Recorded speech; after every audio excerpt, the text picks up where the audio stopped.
Strasbourg et Ostwald passent à l'heure des cultures urbaines et Sabrina Keller et son invité sont déjà très dissipés. Culture urbaine donc avec le festival Occupé, les 3 lettres Occupé pour Opération Quartier Populaire du 1er au 10 mai à Ostwald et dans le quartier de l'Alzo à Strasbourg. Bonsoir Yann Gilg. Bonsoir. Vous êtes le directeur artistique de la compagnie Mémoire Vive, enfin même au-delà de ça, vous dirigez cette compagnie qui organise ce festival. C'est quoi l'ADN de Mémoire Vive et de ce festival Occupé? C'est mettre la culture, les cultures urbaines plus précisément au centre des quartiers populaires? Non, c'est qu'après un certain nombre d'années à travailler sur les quartiers populaires, on s'est rendu compte qu'il y avait des difficultés à diffuser les œuvres qui étaient créées et à ramener une parole contraire sur les discours ambiants sur les quartiers populaires et leurs habitants. Donc on a décidé d'organiser ce festival pour permettre à ces œuvres-là d'être montrées au monde. Donc voilà. Vous travaillez à Strasbourg et à Marseille, vous parlez de difficultés. C'est quoi ces difficultés exactement pour montrer ce côté artistique de ces quartiers-là? Qu'est-ce qui pose problème? Ce qui pose problème, c'est l'absence de lieux de création et de diffusion. C'est-à-dire qu'on jette l'opprobre facilement sur les populations. Il y en a partout, des salles de spectacle, il y en a partout. Ouais, sauf que quand on crée des œuvres sur ces territoires-là, on a l'impression qu'ils sont circonscrits à ces territoires et qu'ils ont du mal à se diffuser ailleurs. Donc les spectacles qu'on va voir pendant cette quinzaine sur Ostwald sont des pièces qui ont été créées dans les quartiers nord de Marseille et sur Belzins. Si on ne les diffuse pas, nous... Ils ne trouvent pas de salle, ça n'intéresse personne. A priori, non. Nous, on a fait le travail de diffusion, comme on appelle ça dans le jargon. Donc voilà.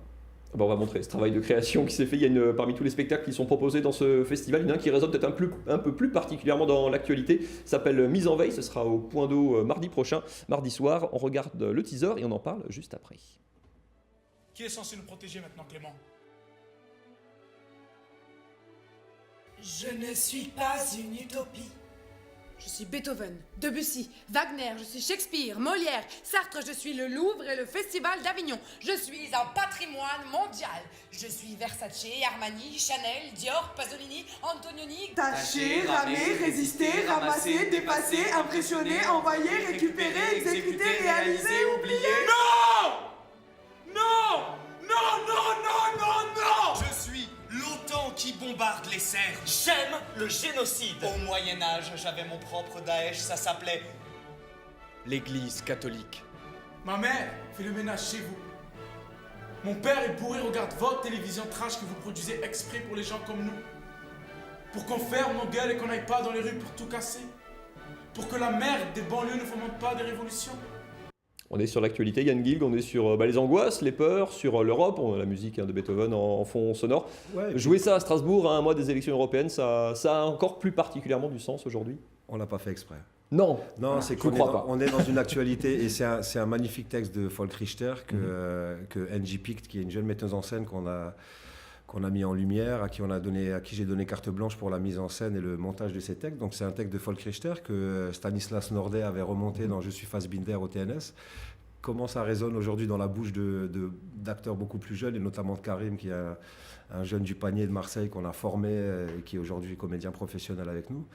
Donc voilà, et c'est effectivement aussi une Europe qui se fascise, qui se renferme sur elle-même, qui commence à plus s'auto-alimenter de ses peurs et de ses angoisses, ce qui fait que la promesse européenne de paix, d'ouverture au monde, etc., elle est pas trop au rendez-vous, quoi. Il y a des projections de films, il y a du théâtre, il y a du spectacle comme ici, il y a évidemment c'est peut-être caricatural, les piliers, la danse et la musique qui sont peut-être un peu les piliers de la culture urbaine. En danse, il y a un projet avec la compagnie Mira qui s'appelle Circle of Dancers. On regarde pareil un petit extrait et on en parle juste après.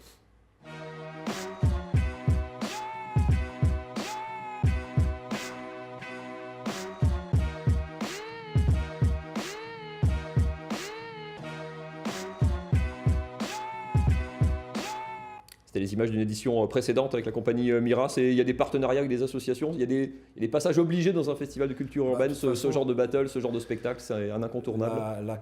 Les 3/4 des structures hip-hop aujourd'hui activistes des cultures urbaines sur la ville de Strasbourg sont issus du même territoire, c'est-à-dire du quartier de l'Elzo, des Sons de la Rue notamment, et différentes compagnies ont émergé de cette aventure et cette structure des Sons de la Rue. Et donc forcément, c'est des compagnies sœurs. La compagnie Mira, qui œuvre dans la création chorégraphique, organise aussi ce battle. Et il a été intégré au Festival Occupé parce que c'est une des activités de ce qui se passe sur les quartiers populaires aujourd'hui à Strasbourg. Je peux te demander l'avis de Régis? Oui. Tu es comédien quand même. Oui. Et tu vois ces compagnies se monter, cette culture de l'art urbain, comment tu réagis à ce qui est dit, à cette difficulté à monter des spectacles, à montrer ces jeunes qui ont certainement du talent et des choses à dire. Comment toi tu peux réagir à ça? Toi tu as du succès, tu n'as pas de mal à remplir des spectacles? Alors moi je suis issu du quartier de la Méno, de la Canardière. Après j'étais au collège du Aubergue.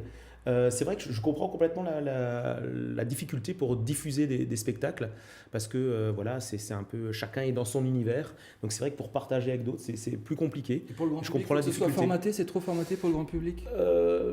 Après, c'est au niveau des décideurs, de ceux qui gèrent les salles. C'est eux qui stoppent même avant que le public puisse se faire son avis. Donc, Manque de courage, c'est ça? Moi, je suis très étonné que justement, D'intérêt. il n'y ait pas des festivals comme ça qui tournent dans tous les quartiers de France et que ça tourne et que Marseille, c'est ce que tu fais. Marseille vient jouer à Strasbourg, mais que ça pourrait tourner dans toutes les villes, dans tous ces quartiers-là. Et c'est vrai que c'est les gens qui gèrent les salles qui décident avant toute chose. Donc, c'est difficile. On a entendu deux mots là, manque de courage et manque d'intérêt.